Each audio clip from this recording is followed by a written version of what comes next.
नमस्कार मित्रों, मैं विनोद तिवारी ऑनसेट एजुकेशन के वेब पोर्टल में आप सबका स्वागत करता हूं। मित्रों, सबसे पहले आप सभी से क्षमा। मैं बहुत लंबे टाइम से अपना सेशन नहीं ले पाया, क्लास नहीं ले पाया। कुछ इश्यूज थे मेरे मित्रों जिससे मैं क्लास नहीं ले पाया। इसके लिए आपसे द बिग बिग पार्डन, मैं आपसे क्षमा चाहता हूं। और जो मेरे सब्सक्राइबर हैं वो जिस तरीके से मेरे साथ जुड़े थे, प्लीज़ वो मेरे साथ जुड़े रहें। और मैं प्रयास करूंगा कि आगे ऐसी कोई गलती न हो, सेशन बराबर चलते रहें, क्लासेस बराबर आपको मिलते रहें। तो चलिए हम क्लास को स्टार्ट करते हैं।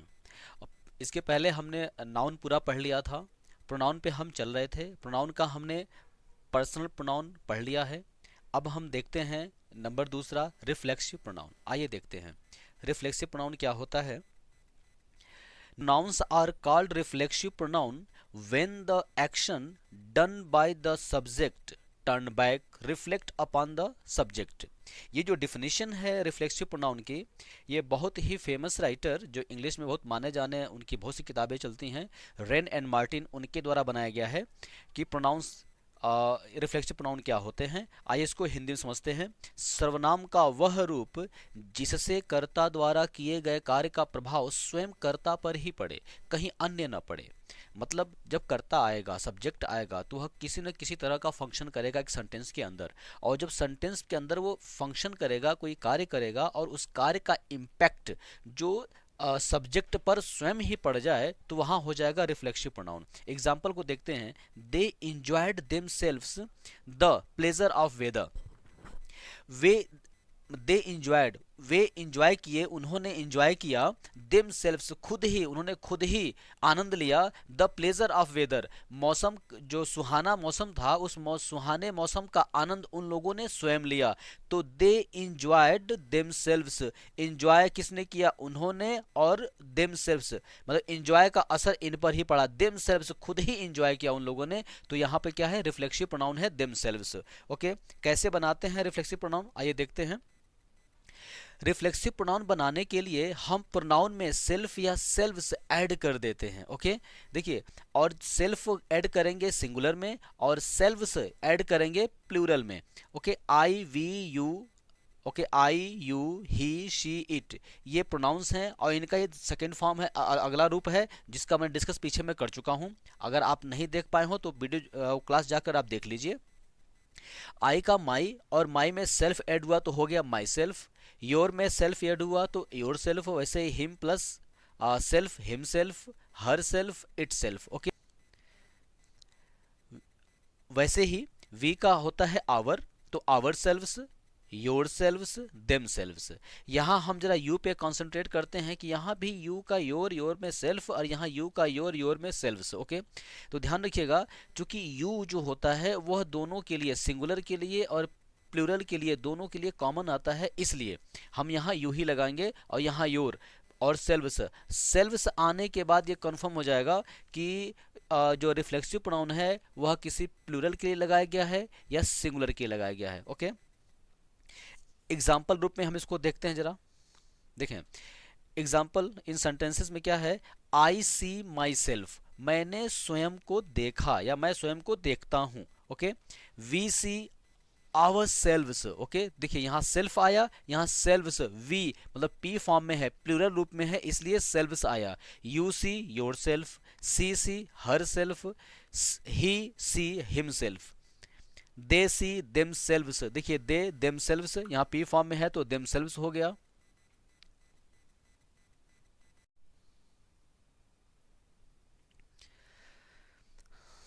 आइए एग्जाम्पल में समझते हैं। I see myself, we see ourselves. तो देखिए यहाँ पे सिंगुलर था आई, तो सेल्फ एड हुआ तो माई सेल्फ। यहाँ वी था प्लूरल, तो यहाँ पे सेल्व्स एड हुआ तो आवर सेल्व्स। ओके, तो I see myself, we see ourselves. Okay, you see yourself, see herself, he see himself, they see themselves, we see ourselves, you see yourselves. ये examples हैं जो reflexive pronoun को show करते हैं। अब अगला हम देखते हैं नंबर तीसरा, इम्फेटिक प्रोनाउन। ये क्या होता है? दृढ़तावाचक सर्वनाम। It is used for emphasizing a noun or pronoun। It is use for emphasizing, यहाँ मार्क किया गया है एम्फेसाइजिंग, मतलब खुद पर जोर देने के लिए, सॉरी खुद पर नहीं है, ये नाउन या प्रोनाउन पर जोर देने के लिए उपयोग होता है। दृढ़तावाचक सर्वनाम का प्रयोग संज्ञा या सर्वनाम पर जोर देने के लिए किया जाता है। यह देखने में बिल्कुल रिफ्लेक्सिव की तरह होता है। Myself, himself, themself, मतलब जो आपने पीछे अभी पढ़ा एग्जाम्पल रूप में, जैसे आपने पढ़ा सेम सेम होते हैं, पर कुछ बेसिक स्ट्रक्चर में डिफरेंशिएशन होता है, डिफरेंट होता है इनके अंदर। हम अभी आगे देखेंगे, पहले एग्जाम्पल देख लेते हैं, फिर हम बताएंगे क्या अंतर होता है और कैसे पता लगाते हैं। Examples in sentences, I my self close the door, मैंने खुद ही दरवाजा बंद किया। You your self solve the question, okay, you your self, तुमने खुद ही क्या किया, प्रश्न को हल किया। She her self sad that she could not come, उसने खुद ही कहा था कि मैं नहीं आ सकूंगी या मैं नहीं आऊंगी। They themselves found the solution, वे या उन्होंने खुद ही हल ढूंढा या पता लगाया। ओके, तो यहाँ पे आप देख रहे हैं कि yourself, herself, themselves, ये सिंपल जिस तरह से पहले यूज हुआ था रिफ्लेक्सिव में, वैसे यहाँ पे आ रहा है, पर इन पे क्या अंतर होता है आइए हम पता लगाते हैं। देखते हैं अगला टॉपिक क्या है, difference between reflexive and emphatic pronoun, और मेरे आज के सेशन का सबसे इंपॉर्टेंट टॉपिक है ये। यहीं पर क्लियर होगा कि कब हम जानेंगे कि my self, them self, our self जो यूज हुए हैं ये रिफ्लेक्सिव हैं, और कब ये एम्फेटिक हैं। देखते हैं, रिफ्लेक्सिव प्रोनाउन का मतलब होता है अपने आप को, और एम्फेटिक का मतलब होता है स्वयं को या स्वयं। ओके, दोनों लगभग लगभग सेम सेम हैं। रिफ्लेक्सिव प्रोनाउन जो है यूज होता है वर्ब के बाद, ये याद रखना है मित्रों, वर्ब के बाद यूज होता है। और जो इम्फेक्टिव प्रोनाउन है नाउन या प्रोनाउन के बाद यूज होता है। तो नाउन प्रोनाउन के बाद यूज होने वाला होगा तो इम्फेक्टिव, और अगर वर्ब के बाद होगा तो हो जाएगा रिफ्लेक्सिव। क्लियर, एग्जाम्पल से समझते हैं और क्लियर हो जाएगा पूरा। आई absented my self from my class, मतलब मैं खुद ही अपने क्लास से absent था। तो आई absented ये एक वर्ब है, वर्ब के बाद आया माई सेल्फ, और देखिए माई सेल्फ आ रहा है, वर्ब के बाद आ रहा है, मतलब क्या है ये, रिफ्लेक्सिव है।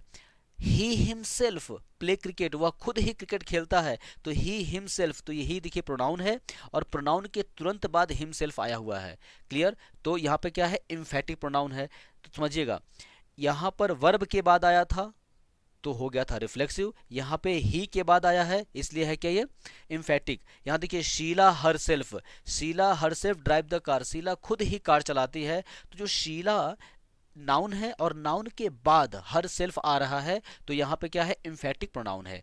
क्लियर हो गया, एक बार फिर समझ लीजिए, वर्ब के बाद यदि माई सेल्फ, आवर सेल्फ ऐसा जुड़ जाता है तो वह हो जाएगा रिफ्लेक्सिव।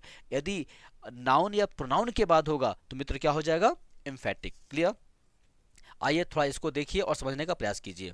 फाइंड आउट रिफ्लेक्सिव और emphatic pronoun. I hurt myself, मैंने खुद को ही चोट पहुंचाया या खुद को ही मैंने पनिश किया। ओके, तो आई हर्ट माई सेल्फ, तो जो माई सेल्फ यूज हो रहा है वो हर्ट के बाद हो रहा है। हर्ट क्या है, वर्ब है, वर्ब के बाद हुआ इसलिए क्या है, रिफ्लेक्सिव प्रोनाउन है। आई माई सेल्फ वाज गोइंग, मैं खुद ही गया था। ओके, तो आई माई सेल्फ, देखिए यहाँ पे दोनों आई आई है, तो आई माई सेल्फ आई के तुरंत बाद आ रहा है इसलिए क्या है, ये इम्फेटिक है। Clear, you your self complete the task, तुमने खुद ही टास्क को क्या किया, पूरा किया। तो यू योर सेल्फ, तो ये यू क्या है, प्रोनाउन है, और प्रोनाउन के तुरंत बाद आ रहा है तो ये है इम्फेटिक प्रोनाउन है। We complete ourselves that project, मतलब हम लोगों ने स्वयं ही क्या किया, उस प्रोजेक्ट को पूरा किया था। तो वी कंप्लीट आवर सेल्फ, तो कंप्लीट के बाद वर्ब के बाद आया है इसलिए क्या है, ये रिफ्लेक्सिव प्रोनाउन है। क्लियर, यहाँ एक सेंटेंस दिया है, they themselves digging the well, they themselves उन्होंने खुद ही कुएं को खोदा। ये आप बताएंगे मुझे कमेंट बॉक्स में कमेंट करके कि इसमें जो देमसेल्फ यूज हुआ है ये रिफ्लेक्सिव है या इम्फेटिक है। क्लियर, अगर ये वीडियो क्लास आपको अच्छा लगा तो please like, share and subscribe, इसको ज़रूर आप पसंद करें और करें, बड़ी खुशी होगी मुझे। और पूरा वीडियो देखने के लिए आपको थैंक यू और थैंक्स ऑफ लॉट। क्लास में यहीं ओवर करता हूँ, मिलते हैं हम अगले क्लास में, तब तक अपना ध्यान रखिए। Okay, bye bye.